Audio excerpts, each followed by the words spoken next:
Hello everyone, welcome back to my channel. আমি তিথি নিয়ে চলে এসেছি আবার একটা নতুন ভিডিও। আজকে সারাদিন কি করব তোমাদের সঙ্গে সেটাই শেয়ার করার জন্য। তো ঘুমিয়েই ছিলাম, ভাই এসে বলল যে দিদি তাড়াতাড়ি ওর ডালপুরি নিয়ে এসেছি। তো আমি ঘুম থেকে উঠে ঝটপট করে ফ্রেশ হয়ে নিলাম, এখন ডালপুরিগুলো বেড়ে নিচ্ছি। আর তোমরা কি ডালপুরি কখনো খেয়েছো? পুরীর মধ্যেই মানে ডাল ভরে ডালপুরিটা করা হয়। এটা ডালপুরি তো আমার খুবই ভালো লাগে, আমার প্রিয় খাবার বলতে গেলে এটা। তো সকালে ঘুম থেকে উঠেই খেতে বসে পড়েছিলাম, জন্য মনে মনে বলছিলাম যে সকালে ঘুম থেকে উঠেই খেতে বসে পড়েছি। তো খাওয়া দাওয়া শেষ করে রান্নাঘরে গেলাম, আর আজকে কিন্তু চিকেন নিয়ে এসেছিলো, আর আজকে কিন্তু আমি রান্না করব।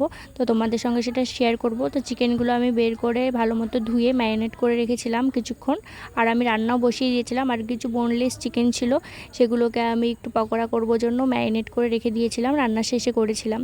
আর আমি কিন্তু রান্না অতটা ভালো পারি না, মানে পারি না বলতে আমার রান্নাঘরে আসাই হয় না, তো রান্না পারবো কি করে।